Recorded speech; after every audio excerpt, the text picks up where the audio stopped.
Yeah, I'm sitting there lost with what field hockey So is. Ben, it's pretty easy. It's hockey on a field. Hey, that sounds good. Yeah, tactically it's very similar to soccer. Actually, there's 11 field players, and it's played on AstroTurf at the highest level. It's an Olympic sport.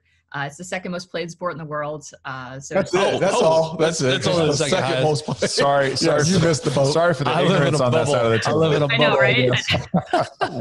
Ben, I'm cutting you out of my Zoom right now.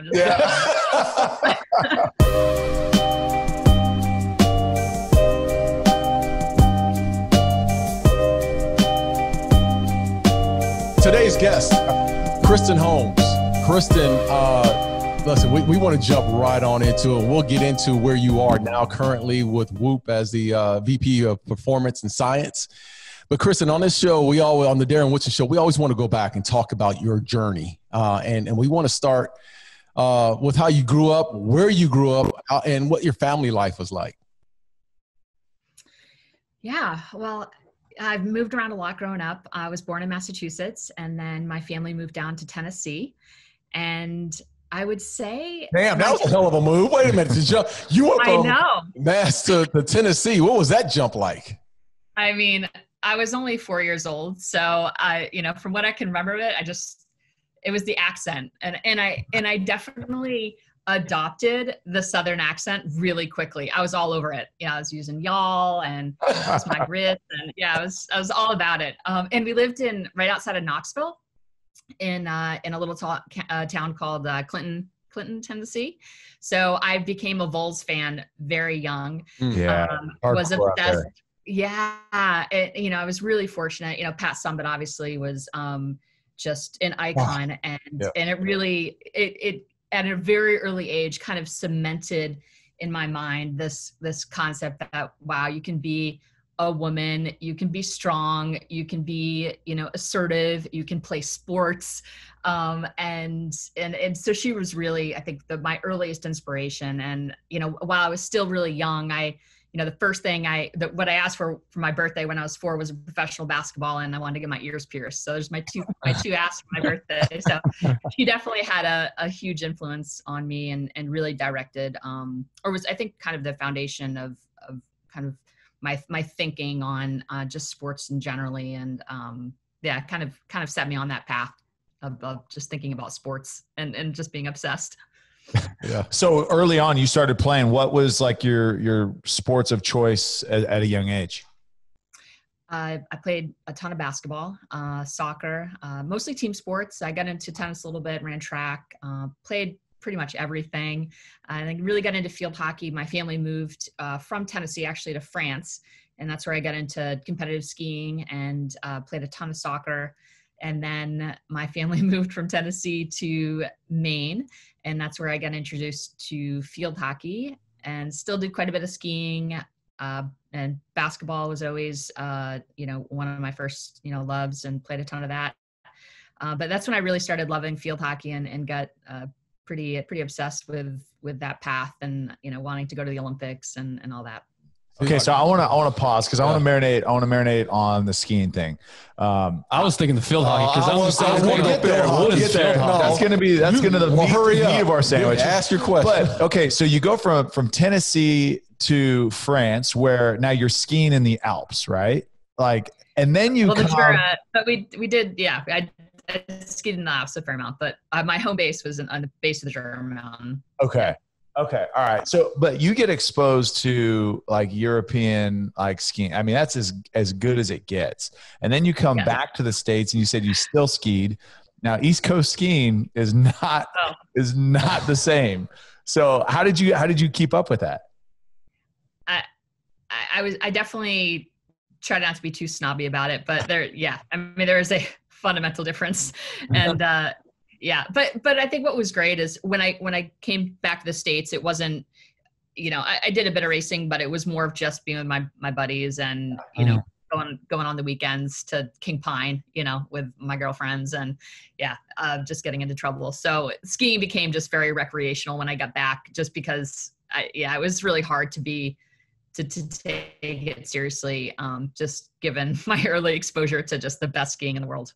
That's so right. what was the reason? What was the reason from going from, you said you went from Massachusetts to Tennessee, then into France? Was the parents, your father or your mother traveling? Yeah, my dad was in finance, and he just had the company that he worked for has plants all over the world, and he just had opportunities to kind of advance his career and grow within his company. So he just kind of said yes to all the opportunities, and yeah, that's how we ended up kind of bouncing around a bit. So is in, you have any brothers and sisters, or was it just? I have an older brother. Yeah, an older brother. He's a few years older, and and my mom. We just kind of got really good at packing and unpacking and setting up houses, and yeah, which is one of the world's worst. A little chaotic, but it was all good. So how do you? Not stressful at all. Yeah. How do you think, your exposure to different cultures early on in your life, obviously going from Massachusetts, Tennessee, totally different cultures, and then going to France. Now you throw a whole different culture into it, and then you come back to, the upper Northeast. How do you think that that's shaped you and kind of your journey going forward? I definitely think you have to adapt, or you just don't survive, So I think I got very good at just adapting to my environment and being aware of my surroundings and being aware. I think it definitely, hopefully, improved or accelerated my emotional intelligence, in that, I had to really, always listen first and figure out the other person's point of view. And a lot of that was motivated just by the fact I wanted to fit in and kind of be a part of this new environment. And so, and I think there's some good and bad that comes with that, but overall, I think it made me just very adaptable and flexible, and feeling as though I could pretty much assimilate to whatever environment I needed to, and figure out how to find a way to be successful, inside those particular constraints. So it was, overall, it was a little chaotic, my upbringing, but I think it did. What were your ages when you were moving? I mean, because I'm listening to this conversation, and at the times when you're moving through this process, you just said it's been chaotic, but you're a young kid, or in your teenage years, where it's hard to uproot someone, a child, and move to another location. So you mentioned chaotically. In what terms? Yeah. Well, I think the most chaotic was kind of moving in the middle of high school. That was hard because obviously I had established my friend group, and, I had sports, and, you kind of have the credibility, within your sports and academics, and the trust of your teachers and all that. You kind of spent the time building that, and then all of a sudden you're like in a completely new school. So yeah, going into my junior year in high school, we moved to Massachusetts from Maine. So that was, just imagine, a teenage girl, playing 4 sports in high school, and, trying to figure out where you're going to go to college. And, I was being recruited for field hockey and basketball, and tennis. So, just a lot on my plate, at the time. And then just trying to figure out how to adapt to this new environment. And girls are mean.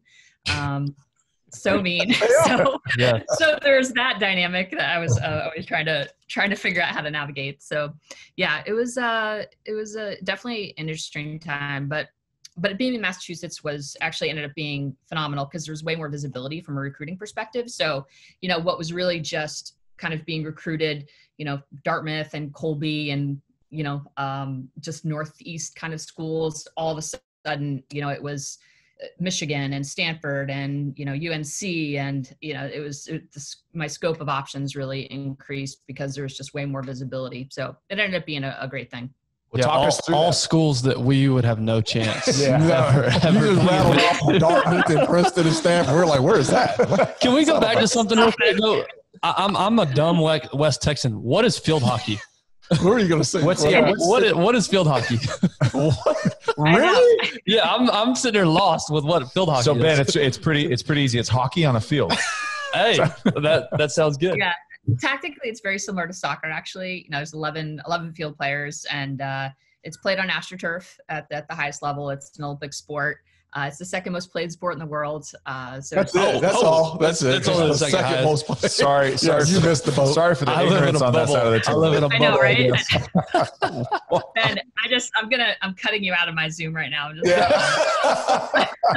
It's like saying, who's Michael Jordan? What LeBron James? All right, well, I recognize that it's not in the United States. It's not the most popular sport, but yeah, internationally, it's quite quite well known and very highly participated sport. So yeah, I loved the game.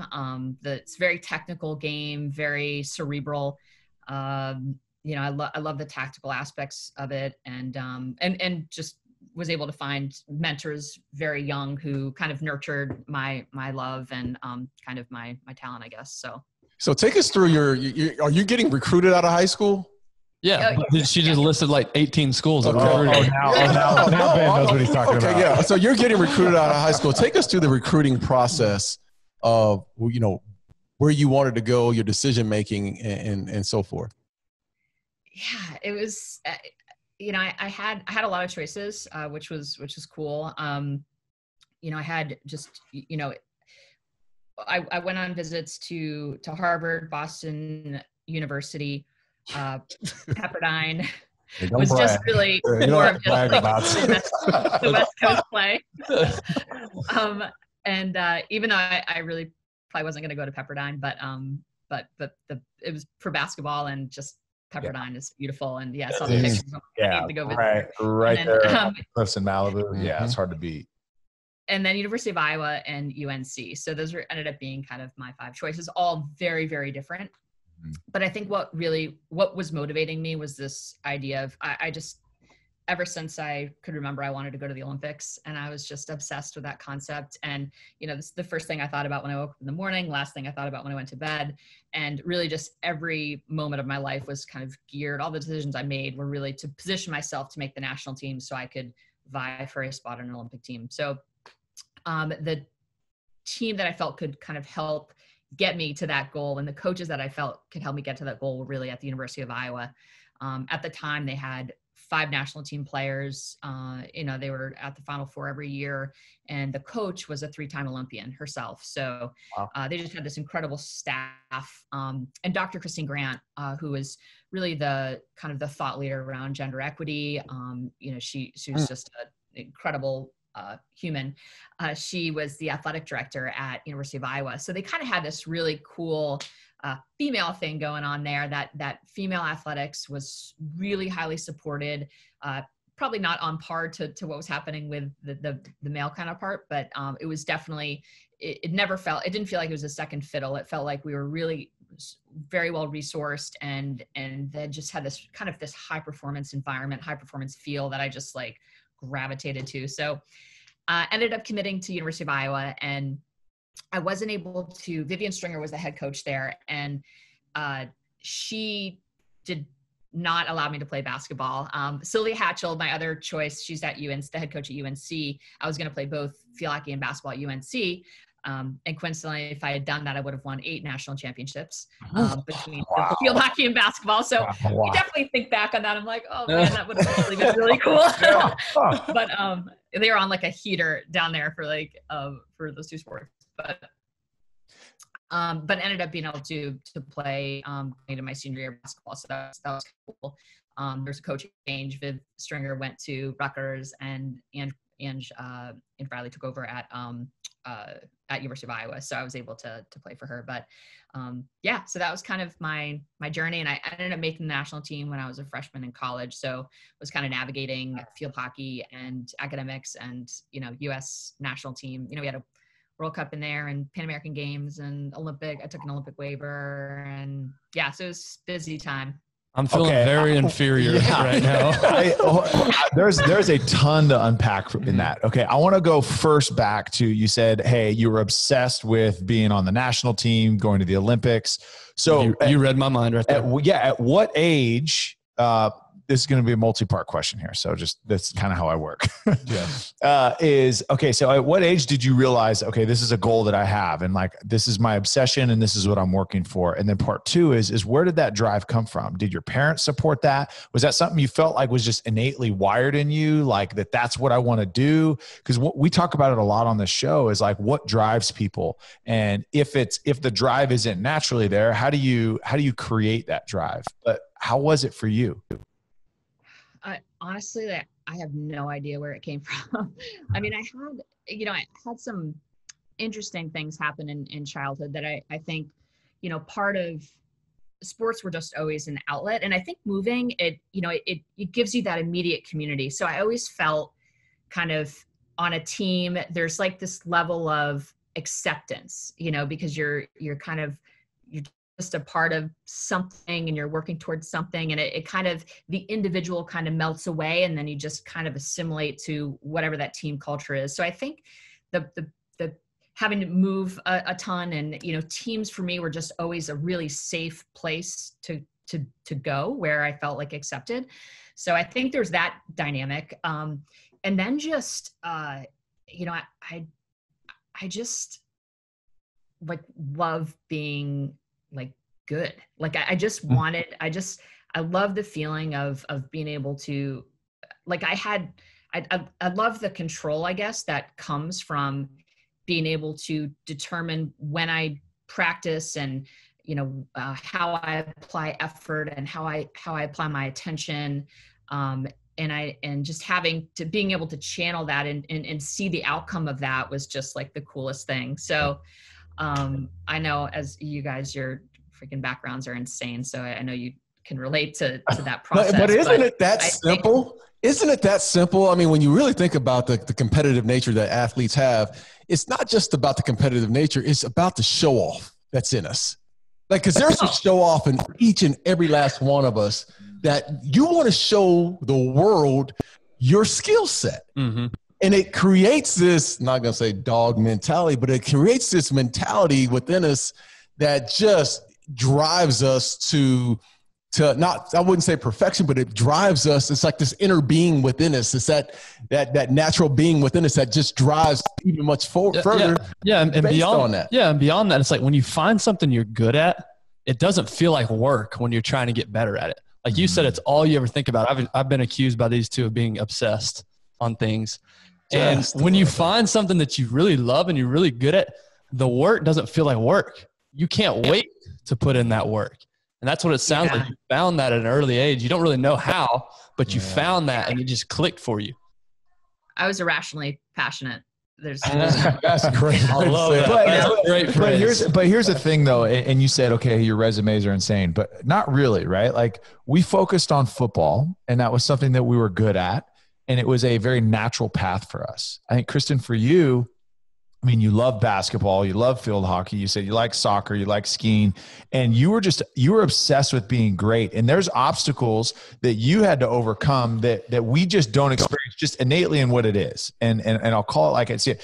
And then for you then to say, okay, hey, not only am I just going to be great, because when you were looking at colleges, you could have said, all right, well, I'm going to look at Stanford because I'm going to look at my career beyond just the game. But you're like, no, I am striving to be the greatest at whatever sport I play. And by the way, like we breezed over your athletic career in college at Iowa. Is you were 3-time All-American in field hockey. You had 3 Final Four appearances, 4-time Big Ten champions at Iowa. That's in field hockey. Then basketball, you were Big Ten champion, Sweet 16 appearance, but you were the 2-time Big Ten Athlete of the Year. Wow. Like that's not like we're just like, oh, we're gonna go lift, run, practice, and then I mean, hopefully our tutor can get us through school. Like that was our path, right? Darren, what have you done with your life? No, that's what I'm saying. Absolutely nothing after reading that. And I'll say it. And you chose a university, you chose a location that valued the female athletes and lifted you up to where you guys should be, and the platform that you guys should have, and the inspiration that you can bring. You know, the female population, especially at a young age, like you chose that. And whether you knew that you were choosing that, like that's the path that you chose. And there's just like a level of greatness there that like blows my mind. Like we brought you on like originally because like we wanted to talk about Whoop and like all these things. And like, I'm like, all right, let's put Whoop to the side. Like I want to dig more into like Kristen's story because I don't know, like I'm blown away. And then, I mean, I haven't even gotten into your professional resume. Like that's insane too. Yeah. So let's go back to after you graduate. So evidently, make an Olympic run. Tyler had an aha moment right now. So sorry. Yeah, sorry about that. You might have just seen the light bulb above his head. Really kind. So after Iowa, I mean, talk through the Olympic experience in the national team and like what that was like to travel and compete against, other countries where field hockey is their sport. Yeah. I mean, it was an incredible experience. It's funny because, Ben, you didn't even know what field hockey was. But we would go YouTube it when I'm done with this. Thanks, jerk.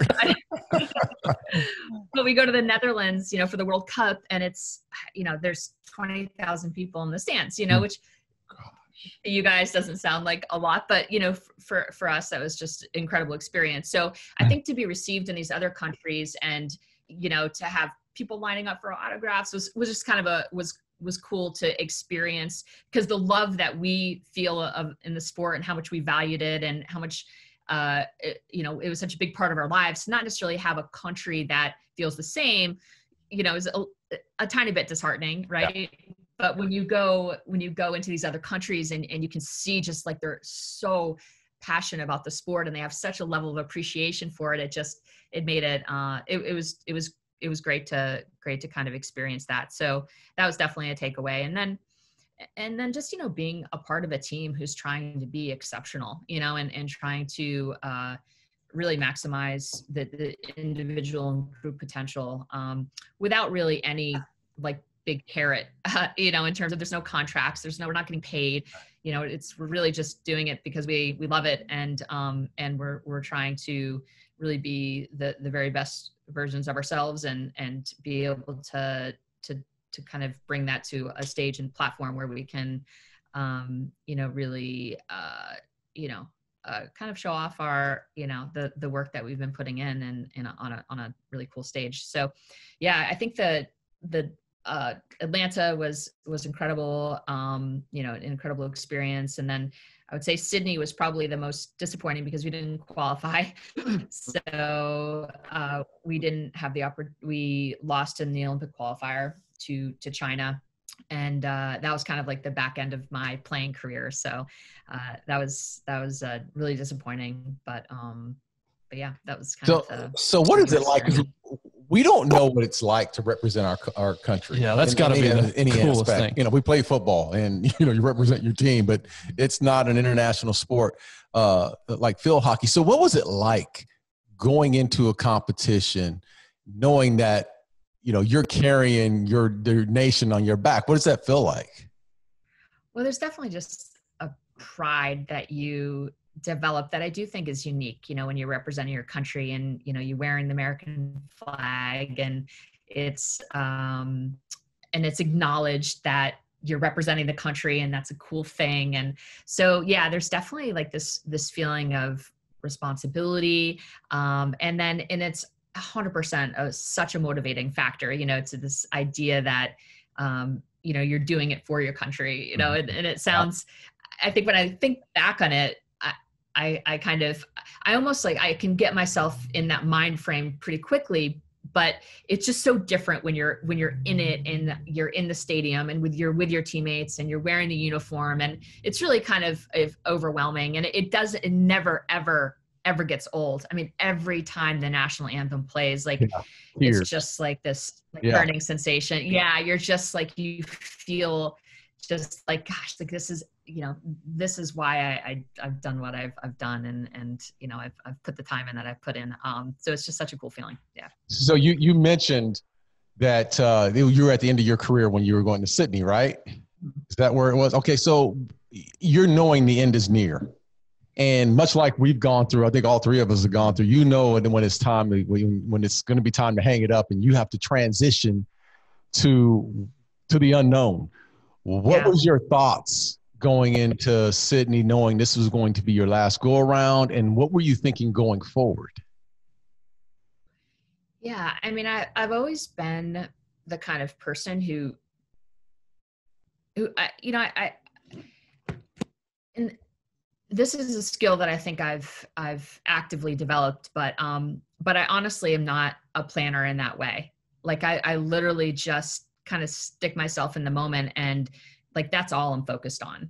I'm never looking for my next job. I'm never looking for my next thing. Like I've just never been like that. I'm 100% committed to what's happening now.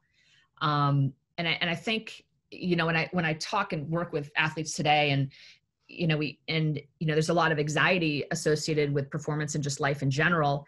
It's really because you're thinking about the future, or you're holding on to shit in the past. Like it's just be in the moment. And I think it's probably the most important skill that we can develop. And I think that's just a product of my growing up, that I was like, gosh, I just have to live in the moment. Cause if I try to think about what's going to happen 2 years from now, knowing that I have no idea what's going to happen 2 years from now, I would have driven myself absolutely crazy. So I think at a very early age, and it's kind of trendy now, but that's a skill that I think I developed, and one that I think allowed me to really stay grounded in what was important in that moment, and allow me to, I think, just be successful, but just really take in the full experience as it was, as opposed to trying to think about what's happening next. Okay, let's camp right there. Let's camp right there for just a second. Thank you. Thank you. Because you're speaking to me right now. You're preaching to me right now. I'm the winner. Darren's laughing at me because I'm the world's worst dreamer. My mind is 3 years down the road, 4 years down the road, and I have the hardest time appreciating where I am today. And so what you just said there just pierced me right in the chest of how you look at things. So I'm curious, how do you look at goals? What's your relationship with the future, and what's your relationship with what you're trying to accomplish? Yeah, I mean, I think having a idea of what you're trying to achieve is really important. But I think how I distill it, down to its finest point is I'm very conscientious of what I value. What is it that I want to be thinking about on a daily basis? And is my life set up in a way, do I have the outlets for the things that I say I value and that I care about? And I meditate on that weekly, just to make sure I'm staying on track. And if my behaviors align with what I say I value, everything else in life corrects itself. That's good. So that's really what I try to focus on. What is it that I want to be thinking about? Okay, does my work allow me to think about that? And so I look at it from a role perspective. All right, I'm a mom and I'm a professional. Okay, as a mother, what are my values? I want to be patient. I want to be tolerant. I want to be present. So how do I facilitate that? What actions? What do I have to do in order to live those values? So that's really, I center my kind of world around those two concepts really, and think about them daily. And if I can do those things, then like decision making is easy, right? Can I get wait a minute. Can we get a clap for that? Yeah. But can I get a pat on the back? No, you can't. Because Darren, did Kristen not just reaffirm Darren, what I've been saying? I think you get enough affirmation on the show. No. Kristen, they don't want to give me any love, because when we've had this argument on this show, and I've been saying, like, when I played football, it was what's right. I could only focus on what's in front of me. And you said it right earlier, irrationally passionate. Yes. About what you're doing. And I made mention of this weeks ago, and we sat here on this show and argued for an hour. No, you need to start thinking about other things and this and that. And I've been like, no, you need to be dead focused on what's right in front of you. So can I get an amen? Can I get an amen? Because Kristen, hey, amen. Hey, thank you. Thank you for saying Amen. It is maybe you may be onto something. I'm If you and your resume is saying this, and her with her resume that outshines yours, by the way. Stop. Yes, it does. If she's saying that, if she maybe y'all are onto something. Okay, I what's the word? I bow in defeat here. Yes, please do. So, Kristen, you transitioned from being a player, and you spent over a decade coaching. So how did that click with you and resonate with you? And okay, now I'm the one doing to now I'm the one coaching. And how has that kind of shaped, the rest of your journey beyond coaching? Yeah. I always, as a player, I was always the kind of annoying kid who I'm like, oh, well, this is the ball pattern because I watched Korea play Argentina and this is the number. Yeah. That was Tyler. Gosh. Yeah. So that was me. I was like watching film, stealing film. Yeah. And suggesting things to the coaches. I was kind of like that annoying player, but I've always just loved the tactical side of all sports. I mean, I love, watching football and seeing the interactions and the routes they run and trying to pick that apart. Like, I love tactics, just generally. So, coaching was kind of a natural transition. And as I was playing in my final kind of back into my career, I was actually coaching at the University of Iowa as an assistant. So I was doing that for like 3 years, was kind of, managing, playing and coaching at the same time. So actually when I was in college, I was the assistant coach for the U19 national team. So I know it's so odd, but I'm wondering how you fit all this into a 24-hour day. I mean, yeah, I live in my values. Yeah. I just live my values. No, I think, so I've always really enjoyed this idea of transferring knowledge and being able to help someone understand what is kind of like a complicated game, like being able to break it down and then just share my passion and love for the sport. So yeah, coaching was a very natural transition. And then at University of Iowa, I met 2 PhD students and I ended up being the research assistant, and we were working on this kind of performance education platform. And that's where my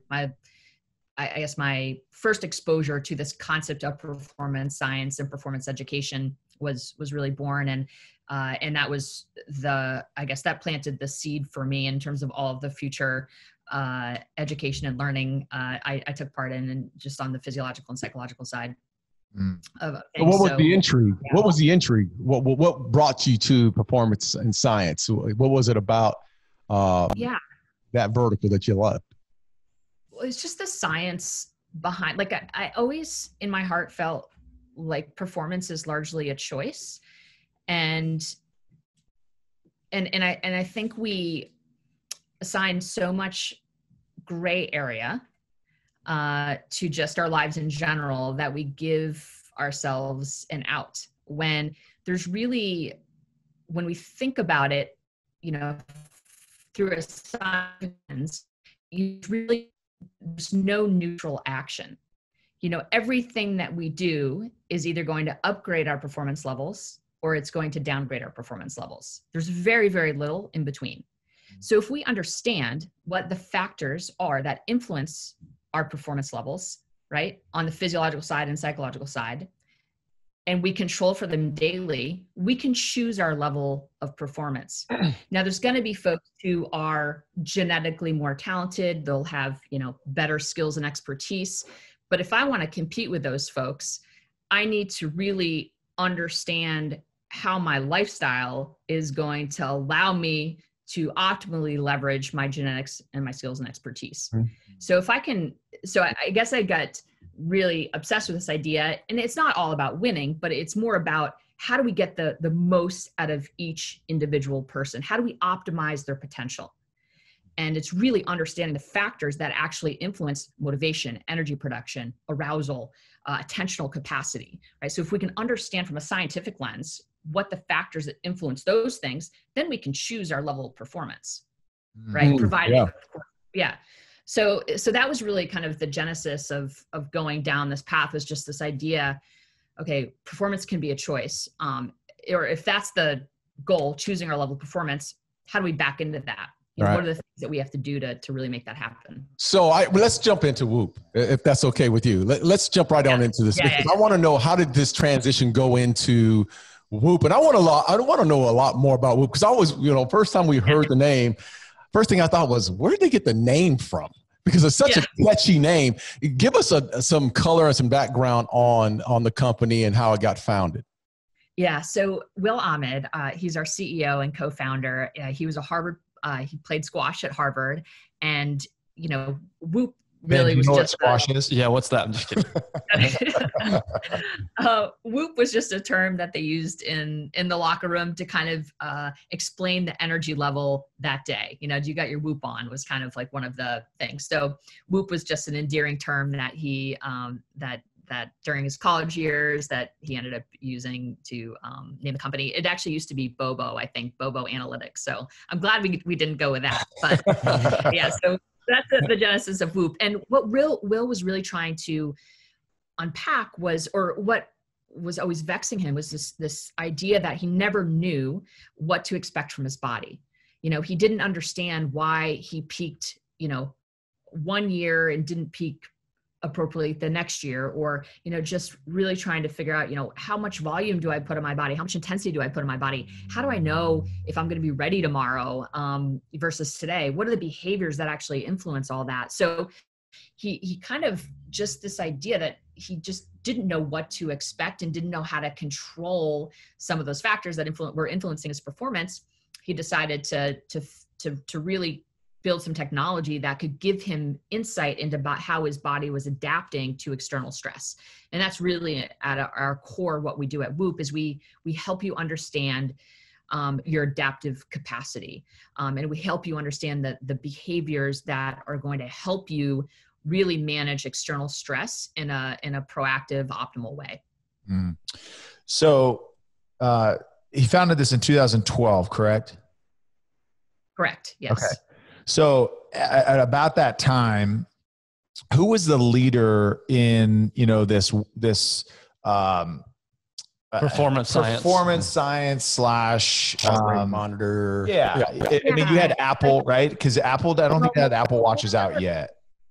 No, Polar, everything was chest strap, right? And if you guys know, chest straps are just not great to wear, right? So there are chest straps, but I think what Will saw, and definitely what I saw in my training environment, because we were using all sorts of technology, is that snapshot of time only gives us so much information, right? And what we've seen in the analytics that we've done on my team, looking at tons of athletes and tons of performances, is that what happens in your training environment there's no correlation between training volume and intensity and next day capacity. So what happens in that 2-hour block of training does not predict your readiness tomorrow. Mm-hmm. So I think what Will found is that even though he was looking at data from a chest strap during practice, that still didn't tell him how he was going to perform tomorrow. Right. And that's what Whoop solves, right? Because you wear it 24/7. So it's not just the 2 hours, it's the 24 hours. And if you don't have insight into what's happening the 22 hours outside of training, you're missing a huge piece of the puzzle. So tell me about, I'm sorry, keep going. I'm sorry. No, so the 22 hours are more predictive of next day capacity. If we go back to this concept of performance being a choice, that's what it is, right? Everyone is going to have access to those 2 hours of training. They're going to have high-end coaching. They're going to have, they're going to be applying effort, whatever. But it's the other 22 hours that determines, number one, the quality of your effort, and what your actual capacity is going to be during that training session. Yeah. So tell us about heart rate variability. I mean, I keep on hearing that about Whoop is that term, and I want you to educate us on what heart rate variability is. Yeah. So that's one of the inputs to our recovery score. So our recovery score is on a scale of 0 to 100, and it is bucketed into kind of 3 brackets: green, yellow, red. Green meaning you have the highest adaptive capacity. So you will be able to adapt to the demands of your environment in the best possible way. HRV is kind of a measurement that helps us understand your adaptive capacity. So it's a function of the heart, but it originates in the autonomic nervous system. And just some quick science, guys. You ready? Please. No, this is perfect. Hey, look at her reading it. Thank you. Eyes glazed over. Dumb it down to us. No, this is awesome. I love this. Keep going. Okay. So, and this comes back to really heart rate variability is, it's the most important metric you can track, because it takes into consideration not just physical adaptation, but also the mental and kind of the psychological side of things. So it's the best estimator of how you are trending mentally and physically. So it's this wonderful metric that incorporates a ton of different stuff. So it originates in the autonomic nervous system. You have two branches. You have the parasympathetic and the sympathetic branch. They're both competing to send signals to your heart.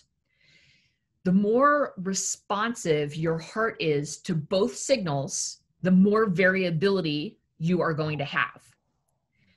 Variability, and the measurement of variability is kind of the between the heartbeats. So the interval of time between heartbeats is when heart rate variability is how you measure heart rate variability. So the more variability you have between heartbeats, the more adaptive you will be to whatever, comes your way in the environment. So take football, for example. So I'm on the football field. I've got a really low recovery. I have a very low heart rate variability. I'm going to be less responsive to a guy coming from my right. Okay. Because not only is my reaction time going to be compromised with low variability, but my peripheral vision will also be compromised. So it affects and my decision-making, my ability to access my resiliency and my leadership, with low variability, all of those things will be compromised, right? So there's this incredible incentive to figure out how to design your training and your life in a way to maximize heart rate variability. I want to stick on that. So when I played, and I retired 4 years ago. We used GPS monitors on players, right? They'd throw them in our pads and they would measure, the distance traveled. And to your point earlier, like, okay, there's a ton of stuff out there that can measure that 2 hours of extensive training. But that has no predication on what tomorrow is going to be like. So what we did is, okay, hey, Jeff Heath, you covered, 3.5 miles in practice. Therefore, you worked harder than everybody. So you're sitting out tomorrow, or you're taking a reduced schedule. When in reality, that doesn't have nearly as much to do with the 22 hours outside of it and how you're recovering, how you can actually perform. So in essence, you could be taking away from athletes if you're not measuring all of it. And then also, but I think that the biggest thing here that you guys do a great job of is, okay, it's a lifestyle. We can measure your lifestyle. We measure what kind of consumption you take, whether it's, alcohol, whether it's food, whether, how you sleep, all of the things that like you said, right? Okay, these are the goals, and we're going to break down how to back into achieving those goals, the level of performance that you want. Here are the metrics that you need to live. And if you have a roadmap, and athletes especially, and I think the general public can learn a lot from athletes. But if athletes have a plan, they can go execute, right?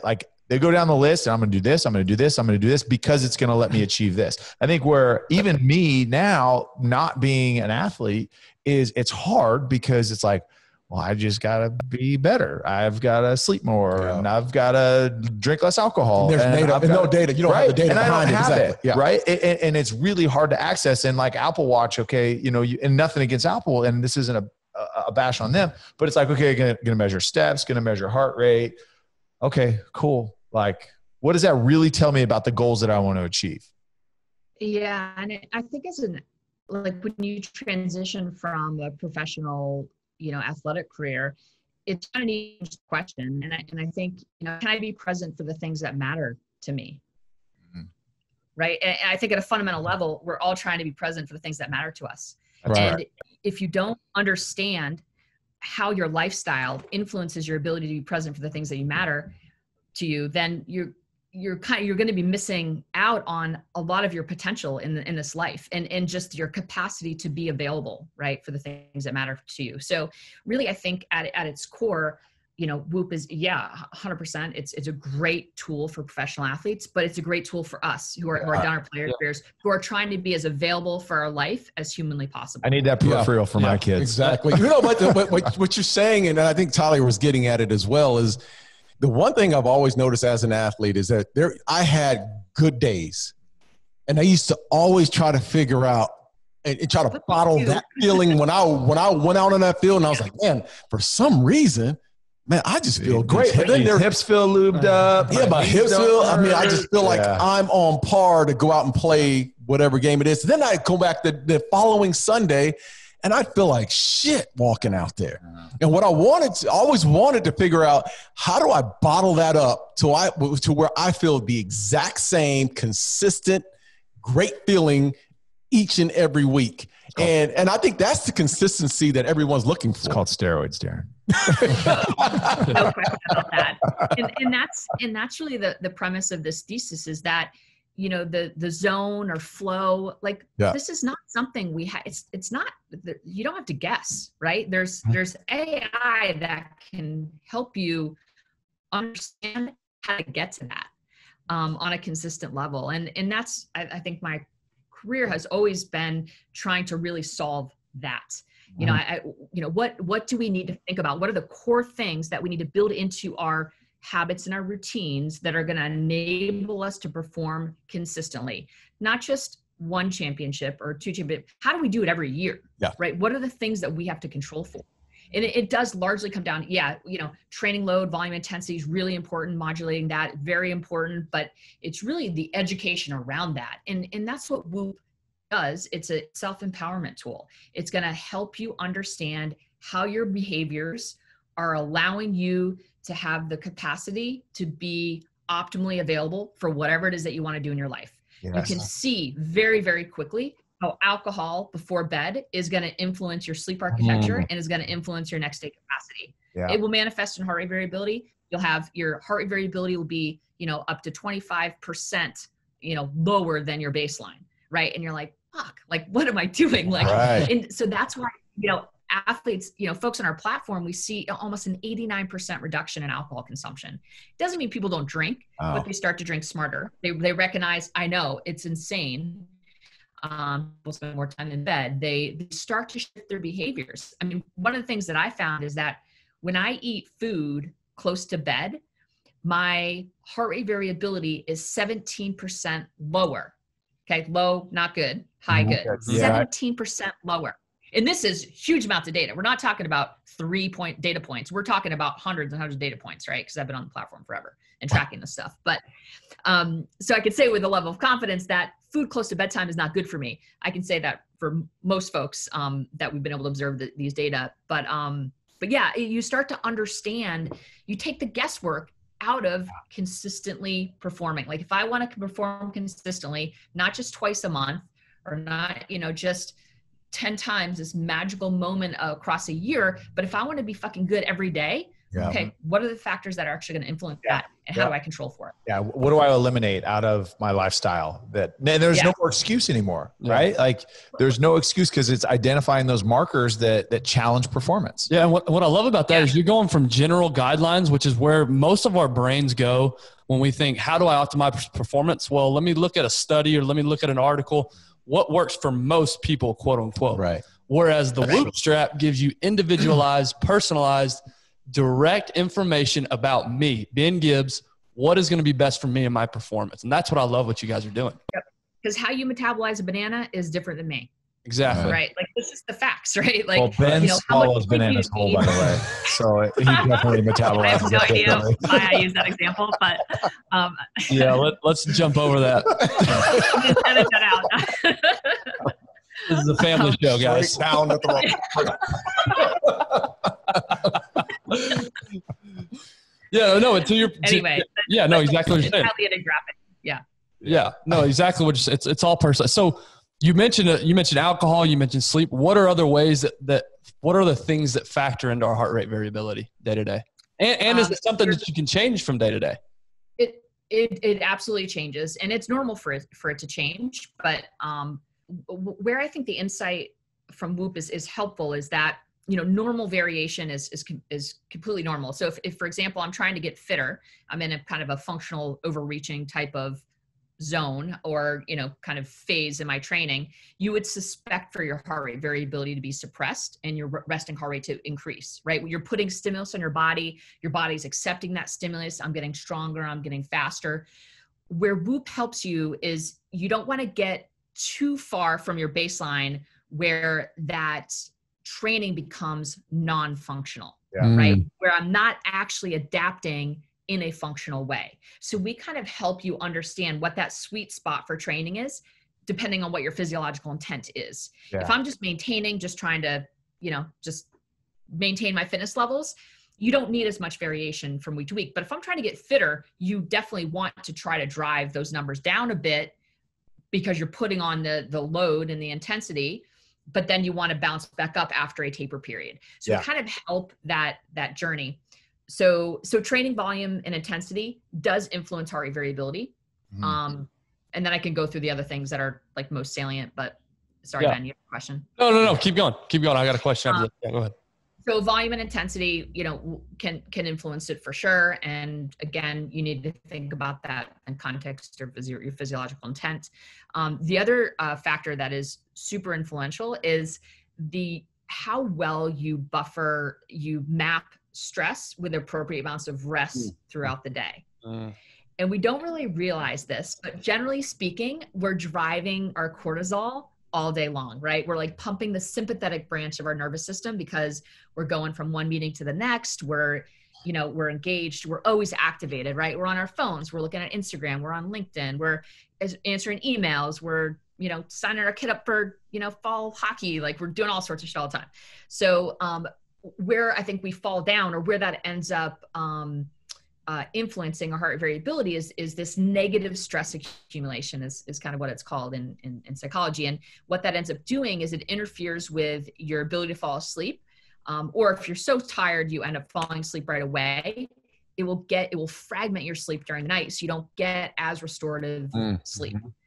So buffering stress with moments of rest is probably one of the most important skills. And I can go into different techniques, but, box breathing, folks can look it up. A super easy technique, do it for 90 seconds. It's just a technique of breathing.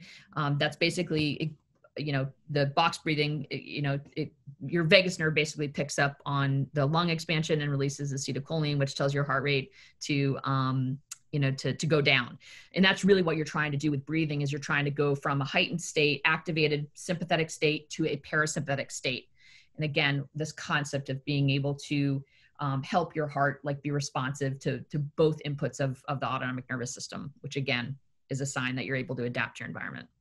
Gosh. Yeah, box breathing, that's in 4 seconds, hold for 4, out for 4, that protocol, is that correct? Exactly. Yeah. And what's helpful too, and I think, Sam Harris is like my go-to guru on pretty much everything. But I would say for folks who want to start down this path of, meditation, I think he particularly appeals to athletes in that it doesn't feel, kind of really yoga-ish and, woo-woo. It's just really straightforward. And there's a lot of kind of flexibility within it, but the app is called Waking Up. And I find it really useful. And there's just tons of great content around mindfulness and meditation and breathing. But yeah, box breathing is probably the simplest technique. I would say an important variation is just to keep everything through your nose. Mouth breathing is really not useful really in any form. So breathing through your nose during this protocol, I think is especially helpful. I've even heard of people taping, I forget where, it may have been Sam Harris. It may have been where I heard this, but you put a piece of tape over your mouth while you sleep. Not enough to completely cut off all your air, but just enough to kind of close your lips. If I did that, because I think I'm a mouth breather. And it forces you to breathe in and out through your nose while you're sleeping. Have you heard of that, or did I just completely make that up? It's made up. Oh, no. That's 100% a thing. Yeah, breathing through your mouth is not great, and So yeah, I think what the concept of taping your mouth is just a forcing function to develop that skill of breathing out through your nose, because we kind of lose that over time for a whole host of reasons. But yeah, there's quite a bit of oxidative stress on your body when you're, trying to breathe through your mouth. And it definitely influences sleep. So how you can kind of know, you definitely want to sleep with your mouth closed. It's really, really important. Wait a minute. I think we need to pause. I think we need to pause real quick and put a disclaimer out there. The Darren Woodson Show does not recommend that anybody try taping their mouth shut, nor are we qualified to prescribe that technique to anybody. Oh my God. As cavemen, we used to breathe through our mouths. So we're fighting caveman mentality. Yeah, well, see, that's what my wife does all the time. She's always close my mouth. See, we're talking on this heart rate variability. Definitely. Sorry, go ahead. Yeah. No, I would say that it's worth the audience definitely researching why nasal breathing is really important and why they might want to consider adopting that. And there's definitely some products out there that you can use other than just tape that will help you develop this kind of really important skill of nasal breathing. So I got a question for you as far as monitoring this, and we don't, none of us, actually Ben's the only one with the Whoop. I was going to ask her an actual question about the Whoop since I'm the only one that has one. There you go. Yeah, go ahead then, Ben. Go ahead, it's your show. Yeah, we're talking about heart rate variability. Yeah, your name's on the show. The Ben Gibbs Show. Look it up. Talking about heart rate variability. So we do have all these data points and it's good feedback. And like this morning, for instance, I was 43% recovery, but I woke up feeling great and I did my workout first thing in the morning. I felt good. So where's the difference there of what the numbers tell me, but actually feeling pretty good? I'm assuming it's the recovery aspect that, I might feel good, but I'm not getting the most out of the training that I could based on my recovery score. Yeah, there's not always going to be a perfect map between kind of your psychological state, like how you feel, and what's happening physiologically. Like you can wake up and feel good. You woke up in the lightest phase of sleep. There could be a lot of things going on. You had a great conversation with your loved one, whatever. That could put you in a mind frame where you feel good.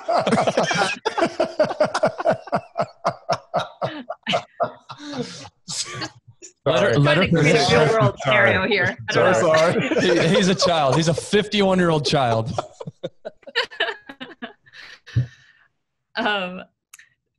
So how you feel psychologically is not always going to map with what's happening internally. And that's where Whoop can be really valuable, right? Like even though you feel good, I guarantee you kind of get into the workout and maybe it doesn't end up being as good as you feel psychologically, right? So I think there can be a lag as well. So if you have a really tough weightlifting session, 24 hours before, like it might not catch up to a couple days after, in terms of what we see in heart rate variability, right? And how it manifests in recovery. So there's a lot of really complicated things happening physiologically, and that's where the data is super helpful, right? Because we don't know all those things that are happening internally. We can't perceive them, right? And so the data just gives us objective, quantified insight into actually how my body is trending and adapting. Yeah. So it doesn't mean that if you have a lower recovery, it doesn't mean you don't train. Maybe you modify your volume and intensity slightly, but generally speaking, do as you normally would do and then see how you rebound the next day.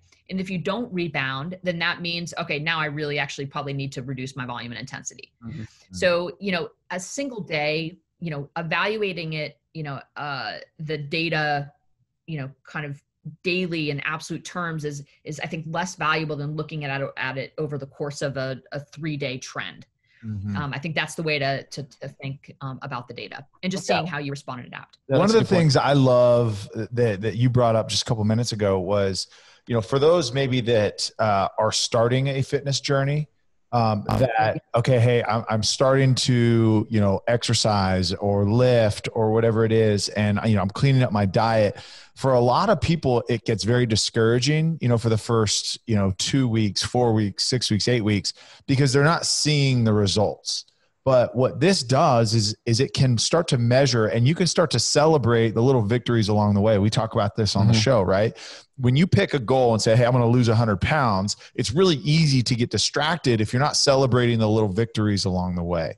And so this is a tool for those of you that are about to embark on a wellness journey. This is an unbelievable way to measure the success that you are having, because although you may not be seeing it physically, there's actually productivity going on by changing your lifestyle. Yeah. And what's cool is you can see it internally.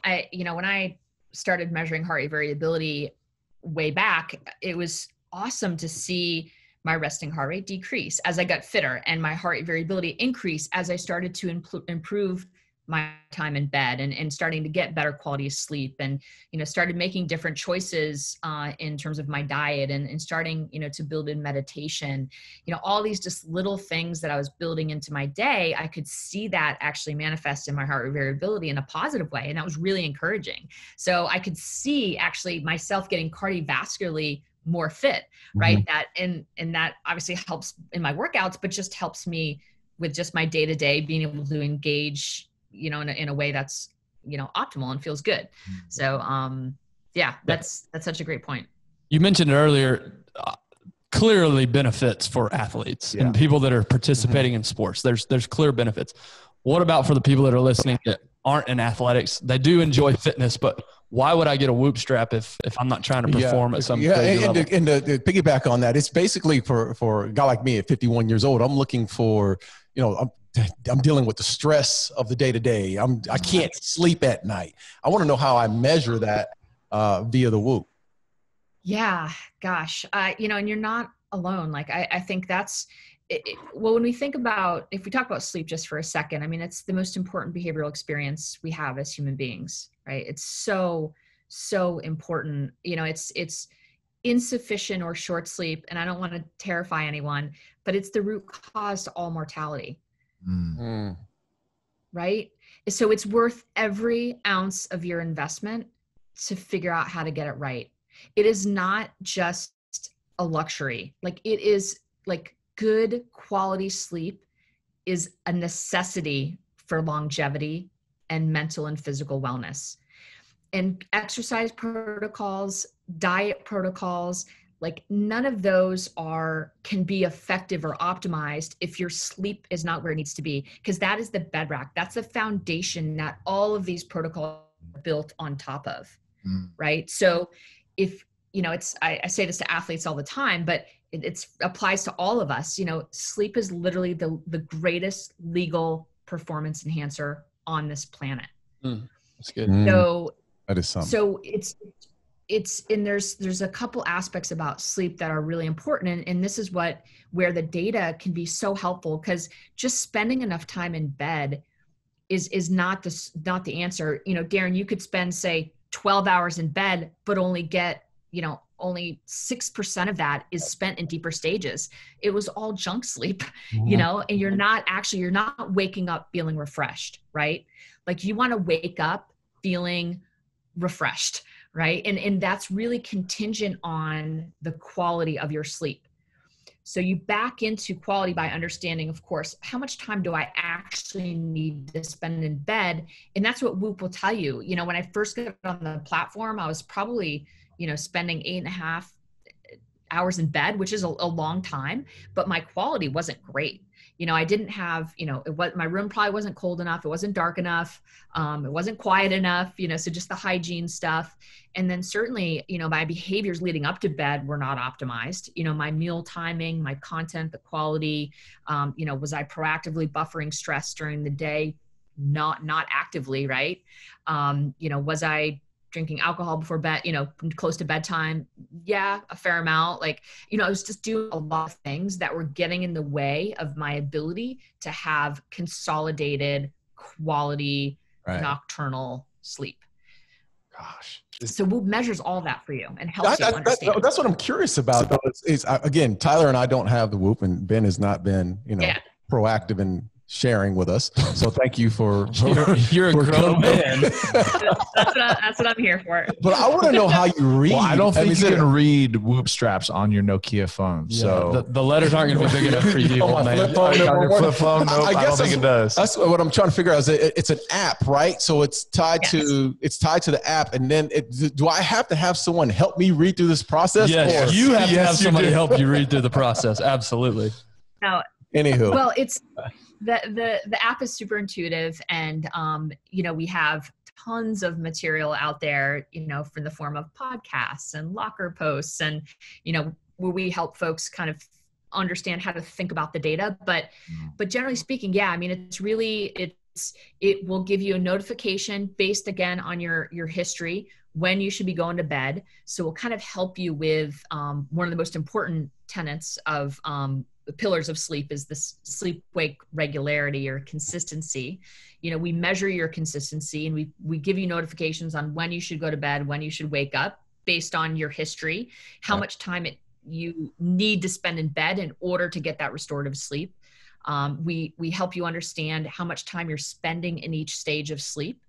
And generally speaking, about 40% of the time you spend in bed, you want to be in these deeper stages of sleep.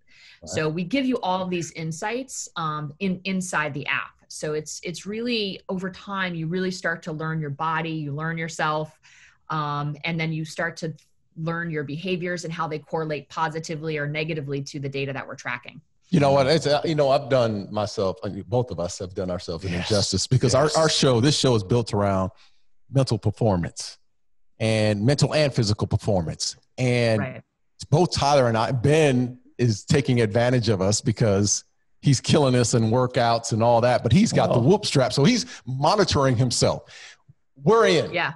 I don't know how we do this after we get off the show, but I am all the way in, and I'm in because of one thing. One of the reasons that I'm really in, that I really want to get around, is the fact that I don't sleep. I may sleep 3-4 hours of the day. I'm up 3 or 4 times a night, and I'm always up at about 4:30, 5 o'clock, and I'm stressed and I can't go back to sleep. And if I do fall back asleep, then I'm cranky at 6:30 on. So I need to find a way to measure that and just be healthier, because we're talking about this, and we're talking about providing this, not a service, but we're talking about mental and physical performance, but we need to practice. Yeah. We got to live it. So we need to live it. And after this show, we're getting a Whoop strap. So, moving forward, how much time we got? I was just going to say that. Well, go ahead, Tyler. I would say a couple real life examples, some recent news that you guys are doing, I think, with the pandemic and all that, people, and I don't think you guys claim to say, hey, we can tell if you have corona before it shows up, but there are signs in there that have shown that, okay, hey, look, if you have these 2-3 readings, be aware, you may be at risk. But the PGA is one that you guys are doing some work with right now. Talk through that relationship, and then the most recent, the NFLPA. Yeah, so PGA, LPGA, and most recently NFLPA. Yeah, so the marker that has kind of emerged as, kind of the canary in the coal mine is respiratory rate. So we've always tracked respiratory rate, and we actually were the only wearable technology that has respiratory rate validated. We got it validated. We had an external study with the University of Arizona, and it's, we were able to get it. Yeah, I know. I know you're ASU. Sun Devil here. Yeah. And so when this whole COVID outbreak occurred, we started looking at our data, and the trend that we saw in the data was an elevated respiratory rate. Respiratory rate. And see, when COVID-19 is it's a lower track, issue, right? And, flu and other, kind of non-COVID sick illnesses are generally upper respiratory tract. We're able to see really quickly that, okay, flu and COVID sick look very different in our population. And the one specific thing that's in these two populations was respiratory rate. So, and sure enough, as we started analyzing our data, and as folks were, being diagnosed and were testing positive for COVID, we were able to look at that data, and sure enough, they all had, a elevated respiratory rate up to 70% off their baseline. So, and that's kind of what happened with the PGA, is that Nick Watney tested negative, and 48 hours later in his Whoop data, he saw that his respiratory rate was elevated very much, up to, I think, 20% relative to his baseline. He self-isolated, called the doctors, got a test, and ended up testing positive. So that was kind of what got the whole PGA, partnership kind of rolling and accelerated really was just this whole kind of Nick Watney. And we're like, wow, and again, we're one layer of protection. Like you still need to do testing and you still need to have all these other protocols in place, but we just will help, I think, capture some of these cases that would otherwise fall through the cracks. And I think that's where Whoop is emerging as just this unbelievable tool, in addition to all of these other benefits that we talked about earlier in terms of helping, folks understand the behaviors that are most strongly associated with, being able to get that quality sleep that you need. And Darren, those behaviors are generally during the day. Just so you'll have to kind of change some of your daytime behaviors in order to really get the sleep that you need. I think folks don't always realize that. They just kind of expect it's everything that's happening at night, but it's really all the daytime behaviors that set you up for that quality night's sleep. And we can talk offline about that if you want. I'm happy absolutely. to. I love the Whoop strap, and I can't recommend it anymore to the people listening to this. You mentioned you guys have a podcast, so whoop.com, I assume to go buy the strap, but where can we learn more information beyond this episode? Because you said you guys have a podcast. Yep, we do have a podcast. So if you go to whoop.com and you go to the locker, that's where all of our performance articles, so tons of articles that we write on how to maximize sleep, how to reduce, how to think about sleep consistency, how does alcohol impact recovery? We basically dig into everything. So we have the written kind of form, and then we also have podcasts. So one of my colleagues, Emily Capolupo, she's our vice president of data science and research. She and I did, I think, about 20 podcasts last year, just all educational, really digging in super deep to all of these concepts that we're talking about. There you go, Darren. There's your answer for how you read the absolutely get on the podcast. Yeah, get on the podcast. So we breezed over the NFLPA relationship. How does that how did that get started? Yeah, so it actually, I think it was way back in 2017, we formed this partnership with the NFLPA, and it really was just around being able to provide, every active football player with access to a Whoop strap. And that was really the foundation or premise behind the partnership, with just the intent of, helping them, better understand how their body was responding and adapting to the demands of a football season, and how to think about off-season training, and just really using Whoop as a tool. So that was kind of the genesis of the partnership. And then just most recently, we kind of just rebranded that part, what has been an existing partnership, and kind of helped frame it in this new world of COVID. And, just with this concept of just being able to monitor your respiratory rate. And I think too, it's about resilience as well. So, and I think we're remiss in this world, in the world that we live in right now, to talk about COVID and not mention, what are the things that are going to help me, if I do get COVID, be able to beat it, right. and beat it quickly, or maybe not even get symptoms, versus, putting myself in a position where I get COVID and I die, right? What are the behaviors, right, that are going to help protect me? And that's the other thing that Whoop does. It builds resilience. It accelerates your wisdom around how your body adapts to stress. And you, as a result, you become a more resilient human, mentally and physically, right? Because you understand how to get the quality rest that you need. You start to understand how to modulate, recovery and strain in appropriate ways, right? Based on your capacity for that day. You just start to think about your whole lens, and in terms of how you think about your own individual behaviors will change. It just changes. Yeah. So when you have exposure to this quantified insight. I love that, because you got to be if you want to change self, you got to be hyper-focused on self. And you got to go through all the resources that are, again, I'm in. And Tyler's in. I'm literally going right on now. to join me right now. No, we'll get you straps. What's the future look like for Whoop? I know you've talked about the PGA, the NFLPA. What's the future look like? Not only in the sports arena, but also outside of the sports arena. Yeah, well, I wish I could talk about it. We're about to make a huge announcement tomorrow. So you have to stay Hey, this literally won't air for at least till after tomorrow. Okay. Are you sure? I swear. No, I promise. We are a part of the largest phase 3 COVID-19 vaccine trial. Oh, that's awesome. Yeah. So we're the first wearable technology to be used in a phase 3 vaccine trial. I take it back. We're releasing this later today. I know. No, don't get fired. No, absolutely not. That is awesome. So, I mean, it's really exciting. So I think the future is really, we've always had a goal of having a robust enterprise business, but it just hasn't scaled at the same rate as our consumer business.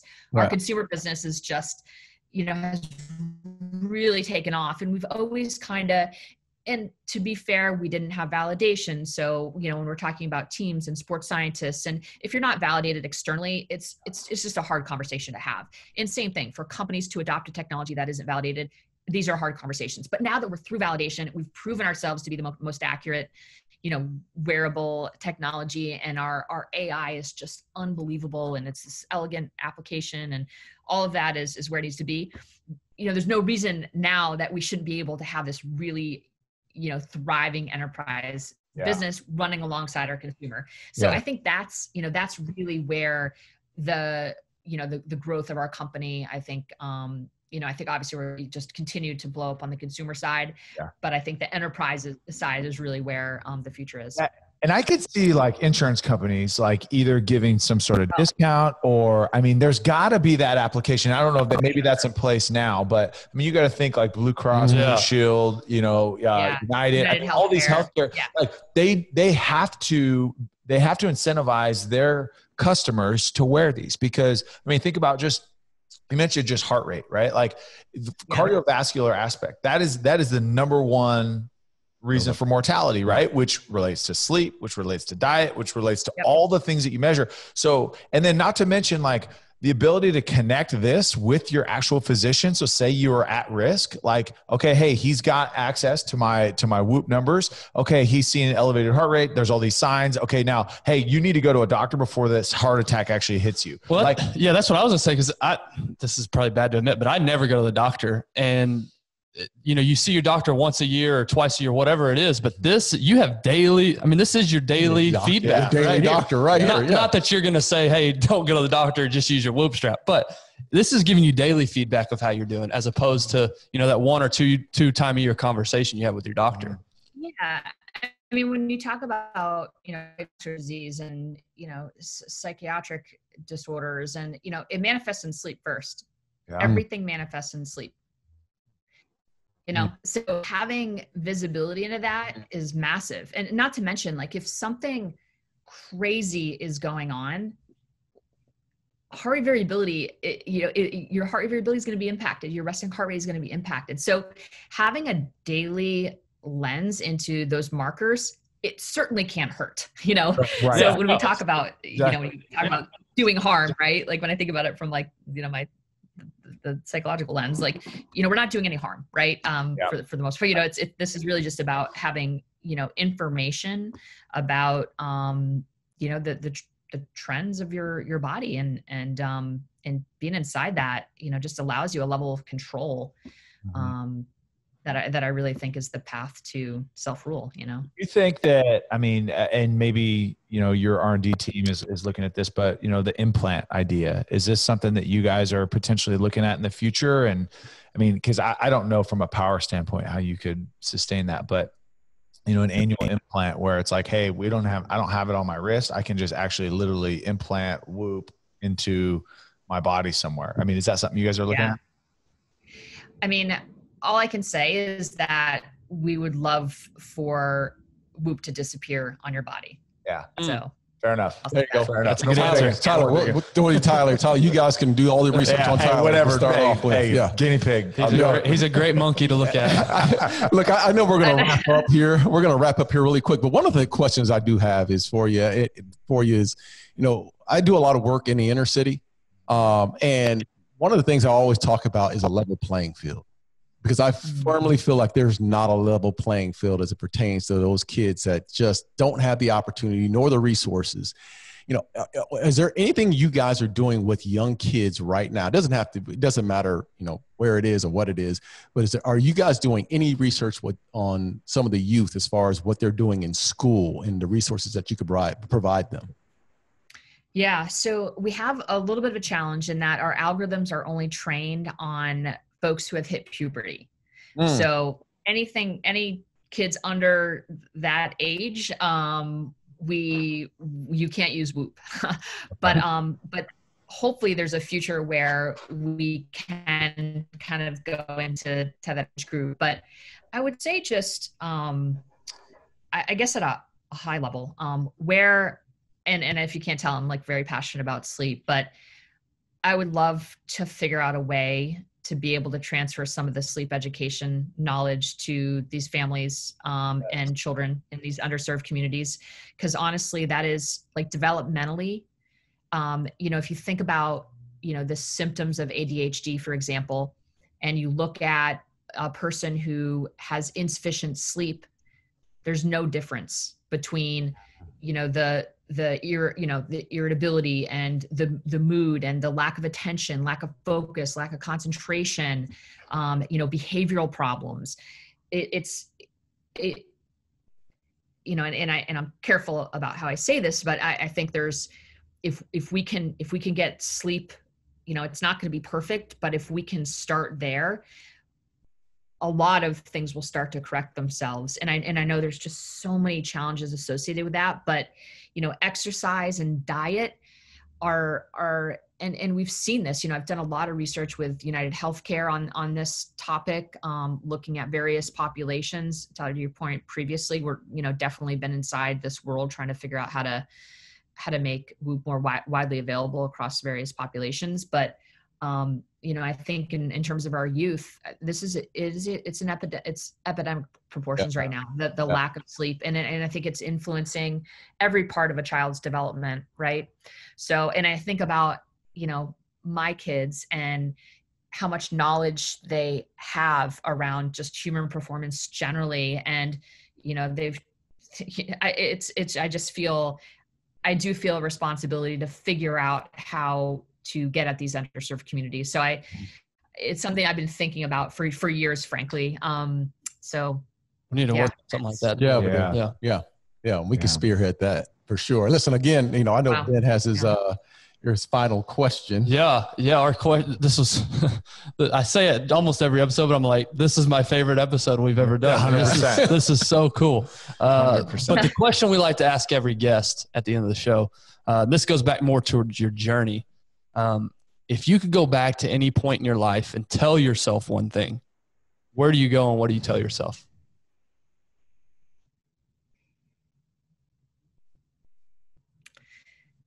Being me is enough. Wow. Yeah, that is great. That's something I think just a lot of us need to tell ourselves.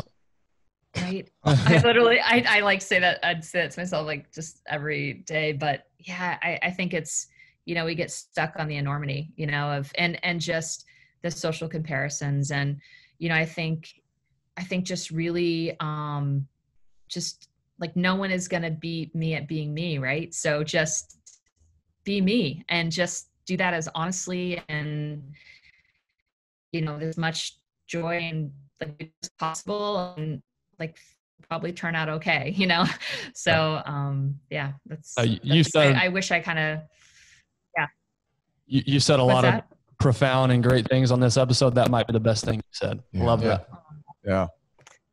Well, thank you so much for taking time with us today. One, walking us through your journey, That really is an incredible story of things that, you had to overcome early on and moving and challenges. And I'm sure there's things that you overcame that you didn't share, but to accomplish the things that you did, to have the mindset, and just the passion for excellence that you do. Thank you for sharing that with us and our listeners.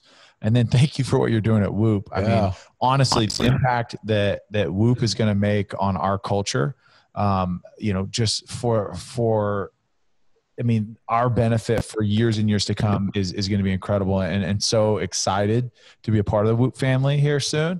But thank you so much for today. Gosh, like you said, at first, like when Ben and Darren and we were talking about this episode, we're like, all right, cool. This is going to be great. I've heard a lot about it. And so digging into it, but most importantly, when we dug into your journey, that's where I was like, awesome. Okay. Like Whoop can take a seat to the journey of Kristen, but thank you so much for your time today. This is going to be literally. Listen, we're not done with you, Kristen. No way. There's so much. We haven't unpacked a lot, more, not just the individual, but again, about Whoop as well, because again, our story and what we do on this show is about mental and physical performance. And it starts with us. Mm-hmm. And if we're going to be spreading this message via this podcast, it starts with us. We got to live it. Ben's already living it. He hadn't shared it enough. Thank God we brought you on so we can start living it. And that's going to happen today. But, thanks again for joining the show today. It was wonderful. Thank you so much, Kristen. It was my pleasure. You guys are so fun.